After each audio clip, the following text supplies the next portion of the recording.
आए थे इन्वेस्टिगेशन करने के लिए, लेकिन पहुंच गए 14 दिन के क्वारंटीन में।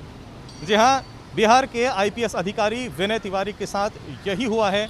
यहाँ पर वो इन्वेस्टिगेशन करने के लिए आए थे सुशांत सिंह के मामले में, लेकिन बीएमसी ने 14 दिन के लिए उनको क्वारंटीन में डाल दिया है। अब इस पूरे मामले ने बड़ा तूल पकड़ लिया है कि आखिर जब एक आईपीएस अधिकारी ऑफिशियल कैपेसिटी में पटना से मुंबई आया तो फिर आखिर उसको एग्जेम्पशन क्यों नहीं दिया गया, उसको आखिर क्वारंटीन में क्यों डाल दिया गया है। ये पूरा प्रकरण क्या है, ये पूरा मामला क्या है, आखिर ये ज़्यादती क्यों हुई, ये ज़्यादती थी या नहीं थी, क्या रूल बुक का पालन हुआ, कौन सही है, बीएमसी सही है या विनय तिवारी सही हैं। चलिए पूरा मामला क्या है ये हम आपको समझाने की कोशिश करते हैं। हुआ ये कि कल 3:30 बजे के आसपास स्पाइसजेट की फ़्लाइट से आईपीएस अधिकारी विनय तिवारी मुंबई पहुंचे। मुंबई पहुंचते ही वो मीडिया से रूबरू हुए। करीब 15 से 20 मिनट तक उन्होंने हमसे बातचीत करी। बातचीत में कहा कि वो इन्वेस्टिगेशन से अभी तक तो बहुत खुश हैं। तमाम लोगों के स्टेटमेंट्स बिहार पुलिस की जो 2 टीमें मुंबई में हैं उसने ले रखे हैं और अब वो सुपरवाइज करेंगे, उन स्टेटमेंट्स को एनालाइज करेंगे और फिर आगे की प्रक्रिया शुरू होगी, जिसमें और लोगों के स्टेटमेंट्स भी लेने भी अभी बाकी हैं। इसके बाद विनय तिवारी एयरपोर्ट से बाहर चले गए। करीब रात के 11 बजे खबर आई कि बीएमसी ने इस युवा आईपीएस अधिकारी को गोरेगांव में यहाँ एसआरपीएफ ग्राउंड्स में क्वार्टर्स में क्वारंटीन में डाल दिया है। फिर सवाल यही उठा कि आखिर 3:30 बजे से लेकर रात के 11 बजे तक क्या बीएमसी सो रही थी? आखिर 11 बजे रात को ऐसी क्या ज़रूरत आन पड़ी कि उसे इस आईपीएस अधिकारी को अचानक क्वारंटीन में डालना पड़ा? बीएमसी अधिकारियों ने रात भर कुछ भी नहीं बताया। 11 बजे उन्होंने हालांकि धीरे धीरे जानकारी देना शुरू किया और जानकारी ये मिली कि जब ये आईपीएस अधिकारी मुंबई एयरपोर्ट में आया तब इन्होंने रूल बुक का पालन नहीं किया। यानी सबसे पहले तो जो स्टैंप लगता है हाथों में जब भी कोई पैसेंजर आता है, तो इन्होंने ये स्टैंप अपने हाथ में लगाने से मना कर दिया। इनकी बड़ी इंटिमिडेटिंग टोन थी। आईपीएस अधिकारी हैं इसलिए ज़्यादा किसी ने दबाव भी नहीं डाला। लेकिन रात को जब असिस्टेंट म्युनिसिपल कमिश्नर के कानों में ये खबर पड़ी कि एक व्यक्ति, एक ऑफिशियल जो पटना से मुंबई आए हैं और उनका मुंबई एयरपोर्ट पे क्या रवैया रहा है और जो यहाँ पर एसआरपीएफ के क्वार्टर्स में ठहरे हैं, तो उनके साथ आखिर क्या किया जाए, क्या वो कोई ख़तरा तो नहीं है।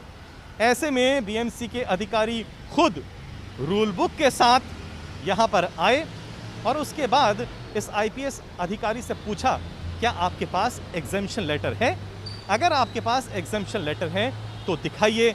अगर आपके पास एग्जेम्पशन लेटर नहीं है तो फिर रूल बुक के हिसाब से आपके हाथों में होम क्वारंटीन का यानी 14 दिन के क्वारंटीन का ठप्पा लगेगा। आईपीएस अधिकारी के पास एग्जेम्पशन लेटर नहीं था, यह बीएमसी का दावा है और रूल बुक के आगे उनकी एक ना चली और बीएमसी ने उसके बाद उनके हाथों में 14 दिन का यानी 15 अगस्त तक का ठप्पा लगा दिया। यानी अब 15 अगस्त तक वो इस क्वारंटीन से बाहर नहीं निकल सकते हैं। लेकिन एक चीज़ है, अगर वो बीएमसी से एग्जेम्पशन की अपील करते हैं उसके बाद बीएमसी एक एंटीजन टेस्ट करवाएगा और उस टेस्ट के नतीजों के बिना पर ही बीएमसी ये फैसला करेगा कि इस युवा आईपीएस अधिकारी को एग्जेम्पशन दिया जाए इन्वेस्टिगेशन करने के लिए या नहीं। तो पूरा मामला आईपीएस अधिकारी विनय तिवारी को लेकर ये है। लेकिन इसके साथ साथ एक बड़ा दिलचस्प पहलू ये भी है, क्योंकि सवाल ये भी उठ रहे हैं, चलिए विनय तिवारी को तो आपने वक्त रहते चाहे 8 घंटे ही बीत गए, आपने किसी तरह क्वारंटीन में डाल दिया रूल बुक दिखा के, लेकिन बिहार पुलिस की 2 टीम का क्या, जिसके कुल मिलाकर 4 मेंबर्स हैं जो शहर के अलग अलग इलाकों में कई दिनों से घूम रहे हैं, जांच पड़ताल कर रहे हैं, आखिर उन्हें क्वारंटीन में क्यों नहीं डाला गया है? एक ऑफिशियल को क्वारंटीन में डाल दिया गया लेकिन 4 पुलिस ऑफिसर्स को क्वारंटीन में नहीं डाला गया है। इसके पीछे की वजह क्या है? बीएमसी के सूत्रों ने हमें ये जानकारी दी है कि पिछले हफ्ते जब ये 4 पुलिस ऑफिशियल्स मुंबई एयरपोर्ट पे आए तो इन्होंने भी रूल बुक का पालन नहीं किया। बीएमसी के कर्मचारियों से एयरपोर्ट पर इन ऑफिशियल्स ने कहा कि वो मुंबई में सिर्फ 2 से 3 दिन तक रुकेंगे और वो यहाँ पर ऑफिशियल कैपेसिटी में आए हैं। अब उनका अंदाज, जैसा कि बीएमसी के अधिकारी का कहना है, बड़ा दबंगई था। बीएमसी के कर्मचारी एयरपोर्ट पर घबरा गए और उन्होंने इन 4 कर्मियों के हाथ में स्टैंप नहीं लगाई और यही एक कारण था जिसकी वजह से बिहार पुलिस के ये 4 कर्मी अपनी इन्वेस्टिगेशन इतने दिनों तक कर पा रहे हैं। लेकिन अब बीएमसी का कहना है, खतरे को देखते हुए, क्योंकि बीएमसी का मानना है कि अभी उसे खुद नहीं पता है कि ये बिहार पुलिस के जो 4 कर्मी हैं, ये इनमें कहीं कोई कोविड के लक्षण हैं तो नहीं। अगर हैं तो फिर ये तो पूरे शहर भर में वायरस फैला सकते हैं।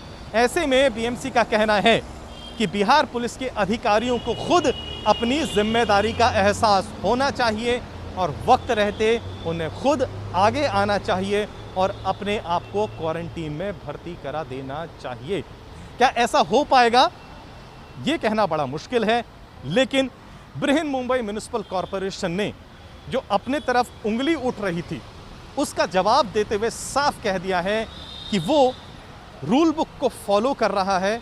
उसने कोई भी ज़्यादती नहीं करी है, उसके ऊपर कोई भी पॉलिटिकल प्रेशर नहीं है। उसने आईपीएस अधिकारी को एक डोमेस्टिक पैसेंजर की तरह ट्रीट किया जिसके हाथ में कोई भी एग्जेम्पशन लेटर नहीं था। और बाकी बिहार पुलिस के जो 4 कर्मी आज के दिन भी शहर में घूम रहे हैं, बीएमसी का कहना है कि it does not know about the whereabouts of these officials, यानी बीएमसी का कहना है उसको पता ही नहीं है कि आखिर बिहार पुलिस के ये 4 कर्मी ऑफिशियल्स कहाँ घूम रहे हैं। इसलिए इन 4 को खुद आना चाहिए, अपनी जिम्मेदारी समझनी चाहिए और खुद अपने आप को वॉलंटरीली क्वारंटीन में डाल देना चाहिए। तो ये था पूरा प्रकरण जिसकी आज शहर भर में चर्चाएं हैं।